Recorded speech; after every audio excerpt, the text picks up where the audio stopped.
Imagine discovering a chilling smell in your daughter's car, and then later learning it might be connected to your missing granddaughter. This is the horrifying reality that the Anthony family faced in the case of Kaylee Anthony. We're diving deep into this case today. It's one that continues to fascinate and trouble people even now. Absolutely. So Kaylee vanished on June 16, 2008, but it wasn't reported for an entire month. A whole month, yeah. During that time, Kaylee's mother, Mm. told a string of really elaborate lies, including claiming that Kaylee was with a nanny. Mm-hmm. What do you think made her choose that specific lie? What does it tell us about her mindset?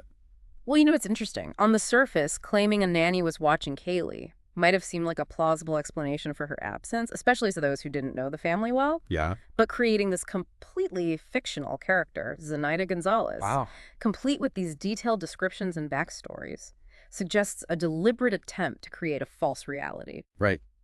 She even went so far as to describe Zenaida's apartment and Kaylee's supposed adventures with her.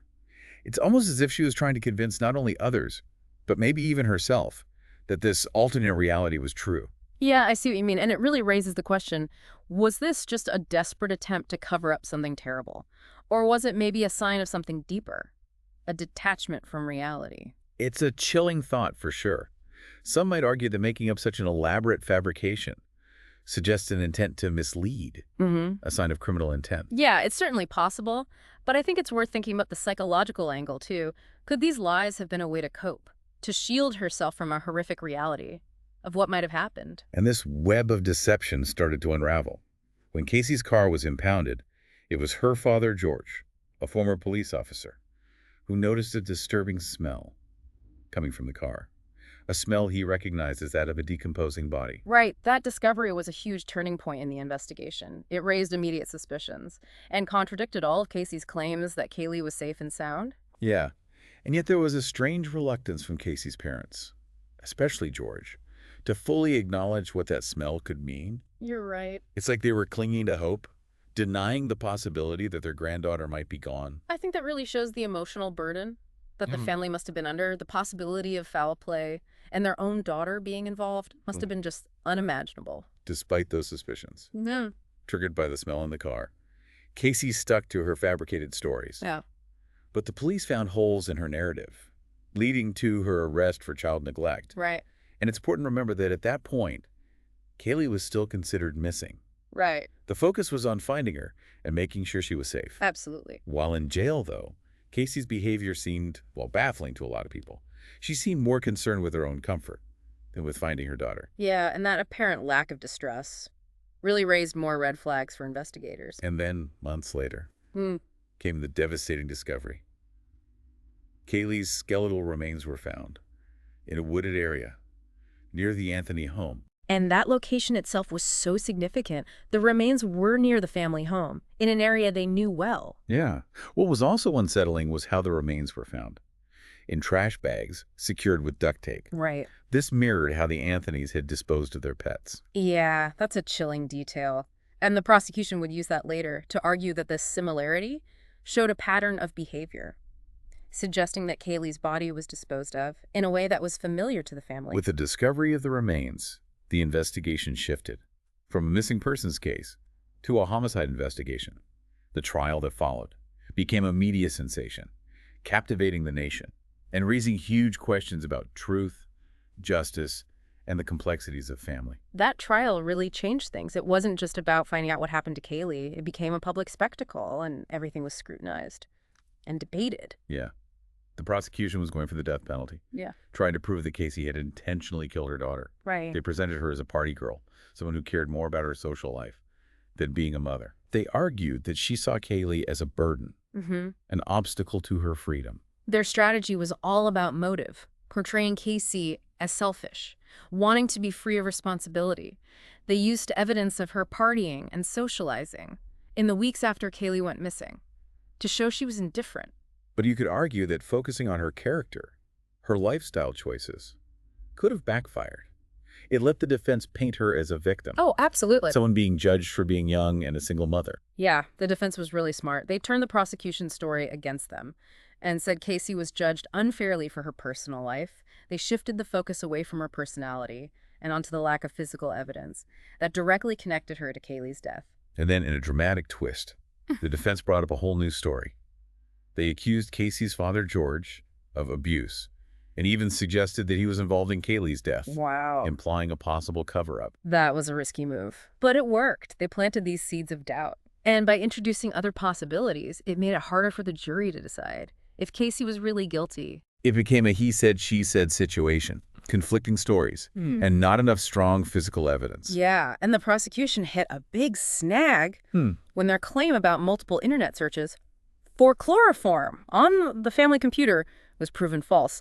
At first, it seemed like really strong evidence, like there was a plan to hurt Kaylee, but it was just one search, months before she disappeared. Oh, wow. And the defense successfully argued that that single search could have been about a joke that Casey's boyfriend had shared online. It shows how important digital forensics are and how easy it is to misinterpret things in these complicated cases. Right. It also showed how important it is for the prosecution to have a really strong case, especially when they're seeking the death penalty. Any weakness or uncertainty can be used by the defense to create reasonable doubt. In the end, despite the prosecution's efforts, the jury found Casey not guilty of murder, manslaughter, and child abuse. They did convict her of lying to law enforcement, though. Right. But the public was outraged. Many couldn't understand how. With all the circumstantial evidence, the suspicious behavior, the lies, Casey could walk free. I can understand that. To a lot of people, it felt like justice wasn't served. It did. Yeah. But we have to remember the principle of reasonable doubt. In a trial, the prosecution has to prove the defendant's guilt to a level of certainty that leaves no room for reasonable doubt. Yeah, it's a tough standard to meet. And here it seems like the prosecution, despite their best efforts, couldn't convince the jury of Casey's guilt on those specific charges. Right. The lack of direct evidence, Yeah. combined with the defense's alternative explanations, Yeah. led to that not guilty verdict. Yeah. So even though the trial ended, it left a lot of unanswered questions Yes. and this feeling of uneasiness. Absolutely. How did Kaylee actually die? Was anyone else involved? And what about Casey's mental state through all of this? Her seeming detachment, her lack of obvious grief. It really confused and disturbed a lot of people. And those questions still linger over this case, even though the trial's over. The search for the truth, trying to understand the mysteries around Kaylee's death and Casey's actions, continues. Yeah, even with the not guilty verdict, there are still so many questions left unanswered. Yeah, at the heart of it all is the mystery of how Kaylee died. The cause of death was never really determined, and that just added another layer of complexity to the whole thing. Right. The prosecution's theory was suffocation. They pointed to the duct tape found with the remains as possible evidence, but the defense countered that pretty effectively and suggested other possibilities like accidental drowning. And then there was that chloroform Yeah. found in the trunk of Casey's car. Initially, that seemed like a huge piece of evidence, pointing to a deliberate act to knock Kaylee unconscious.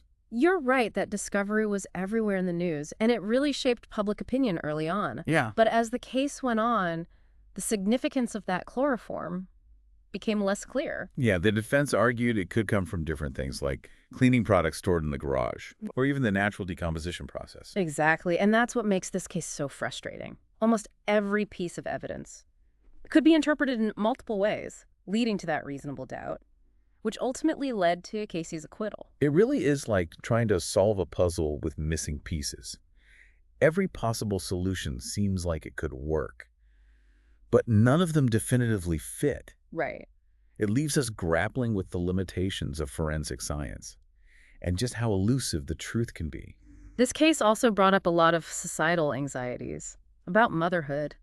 That picture of a mother as a selfless protector, well, it was shattered here. It really disturbed a lot of people. It did. It challenged our fundamental beliefs about family, about the mother-child bond, and the media's constant focus on Casey's behavior, especially her apparent lack of remorse or grief, Yeah. really amplified that unease. Yeah. And the prosecution focusing on Casey as a party girl, someone who seemed to care more about her social life than her missing child, might have accidentally fed into those anxieties. It created a narrative that fit a stereotype, making it easier for people to believe she was guilty.